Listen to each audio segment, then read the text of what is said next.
Hello বন্ধুরা, কেমন আছো তোমরা সবাই হয়তো থাম্বনেল দেখে বুঝে গেছো আজকে আমি কোথায় যাচ্ছি।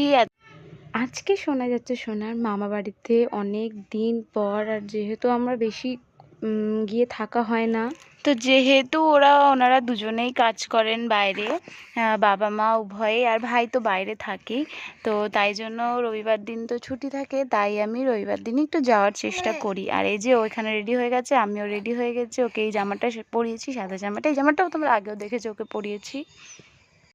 আর আমি একটু চা বিস্কুট খেয়ে নিয়েছি, চলো বেরোনো যাক। চলে এসছি রাস্তায়। আর সব থেকে বড় কথা কি বলো তো, এখান থেকে আমার শ্বশুরবাড়ি থেকে আমার বাপের বাড়ি যেতে হয়তো 5 মিনিটই লাগে হেঁটে। এবার তাও আমার বেশি যাওয়া হয় না, কারণ বললামই তোমাদের বাবা মা দুজনেই বাইরে কাজ করে, আর যাওয়া হয় না। সেই জন্য আর ভাইও থাকে না খুব একটা বলতে কি, ভাই তো থাকেই না, ভাই বাইরেই কাজ করে, তো বছর ওই পুজোর সময় আসে। তো আমার সেরমভাবে আর যেতে ইচ্ছে করে না। ভাই থাকলেও একটা ভালো লাগতো, তখন দুজনে থাকতাম, দুজনে তো ঝগড়া লেগেই থাকে, একটা ভাই বোনের যা হয় আর কি। সব থেকে বড় কথা কি বলো তো, মাম তো খুব একটাও দাদু দিদাকে দেখতে পায় না, তো গেছে যখন হট করে দেখে এবার মুখটা মানে থম হয়ে রয়েছে যে কোথায় আসলাম। তারপরে যেহেতু আমি রয়েছি তাই জন্য ও খেলবে, সবার সাথে কথা বলবে, কিন্তু মাকে থাকতে হবে। তো যাই হোক, সেটুকুই আমার জন্য অনেক, যে অনেক দিন পর দাদু বাড়িতে যায়, মা বাড়িতে যায়, যে কাঁদে না। আর এখানে আমার মা অনেক ওর জন্য খেলনা কিনে রেখেছে, সেগুলো ওকে দিচ্ছে, একটু একটু করে ভোলানোর চেষ্টা করছে যেন একটু থাকে। আর এখানে একটা গরুও বারবার খাটের তলায় চলে যাচ্ছে।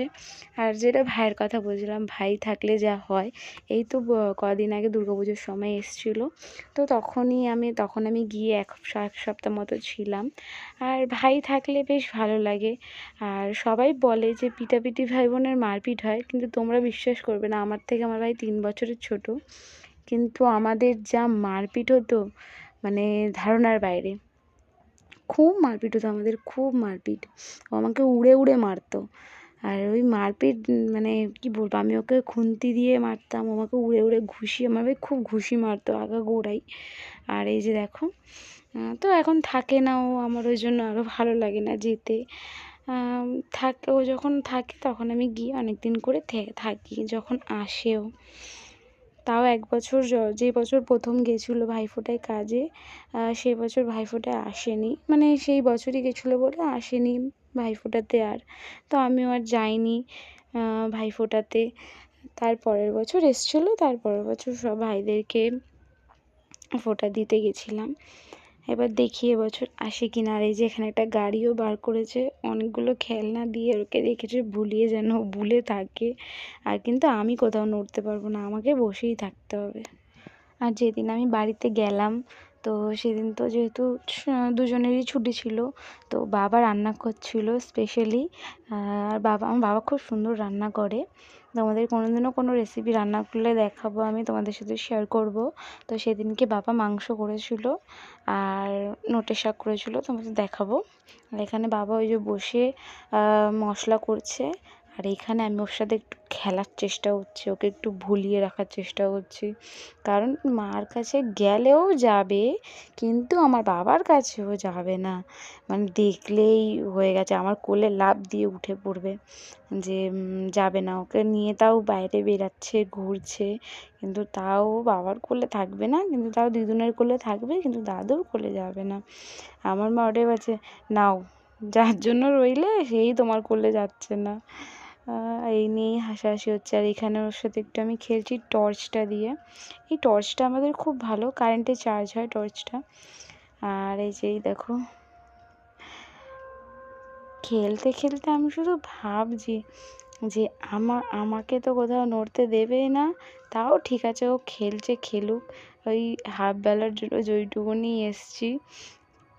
আর কি বলতো, ভিডিও কলে দেখে মাকেই দেখে শুধু, বাবাকে তো দেখতে পায় না, কারণ বাবা সব সময়টা থাকে না যখন মাকে ভিডিও কল করি, তাই জন্য মাকে অল্প অল্প চেনে, কিন্তু বাবাকে একদমই মানে চেনে না। আবার এই প্রবলেমটা হবে না যখন একটু বড় হয়ে যাবে, যখন চিনতে শিখে যাবে, সম্পর্ক বুঝতে শেখে যেই বয়সটাতে, তখন যদি সেই বয়সটাতে গিয়ে যখন সম্পর্ক বুঝে যাবে যে না, তখন ও আর কাঁদবে না, সেটা সবাই বলে। এখন আমিও ওটাই ভাবছি, যে আমি তো ভাবছি আমি কোনোদিনও এসে কি থাকতে পারবো অত।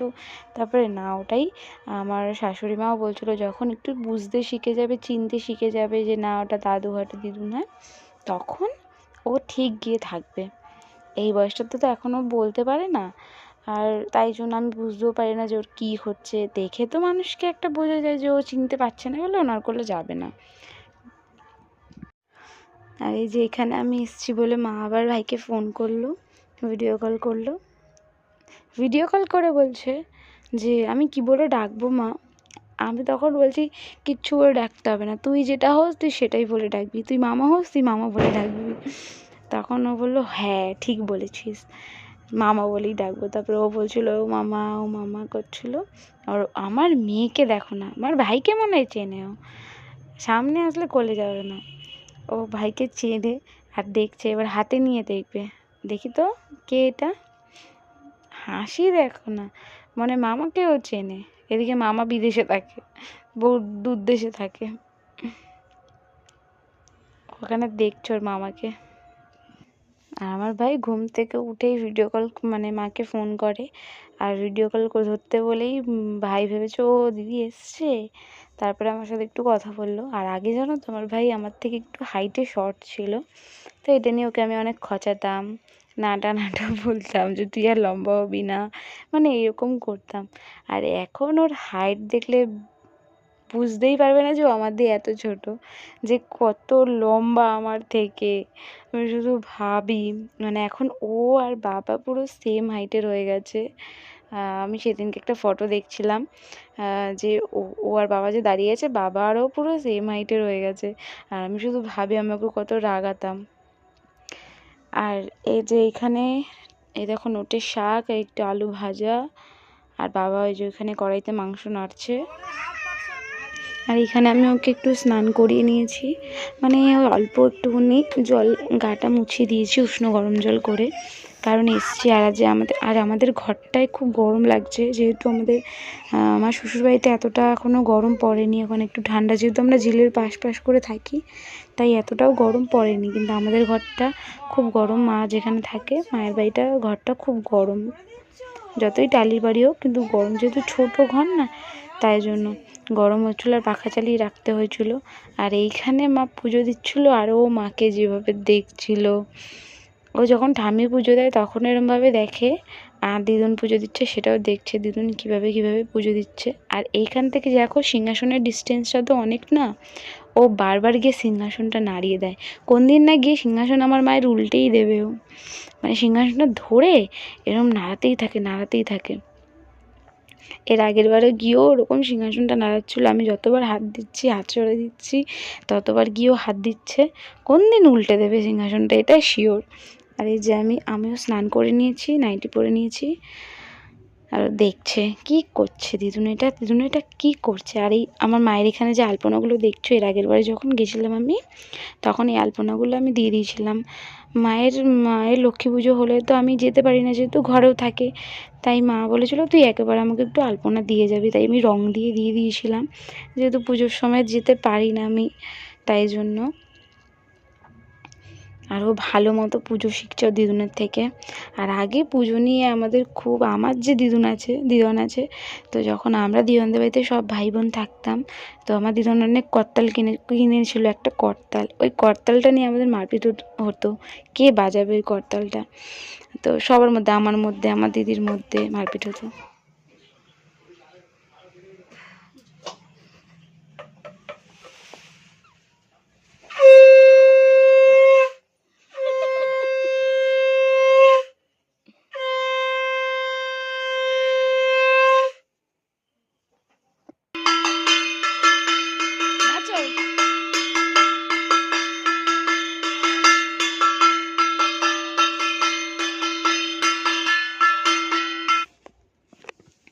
এখানে মায়ের পুজো শেষ, আর পুজোর সময় যখনই শঙ্খ বাজিয়েছে, ও সেম ঠাম্মিও শঙ্খ বাজালে আমার কাছে দৌড়ে ছুটে চলে আসে।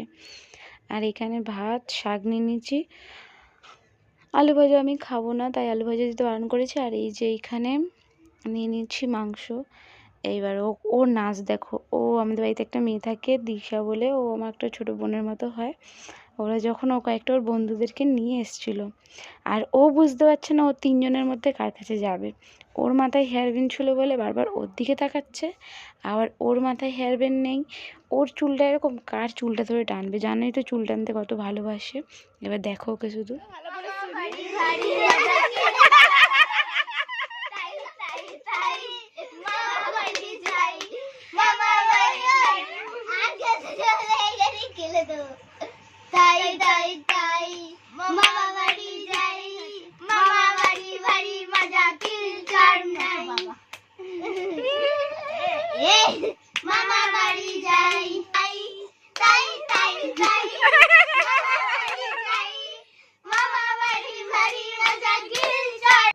আর এরম খেলতে খেলতে দুপুর গড়িয়ে সন্ধে ও হয়ে গেছে রেডি। ওকে ওই জামাটাই পরিয়ে রেখেছিলাম আর উপর থেকে একটা লাল ফ্রক পরিয়ে দিয়েছি।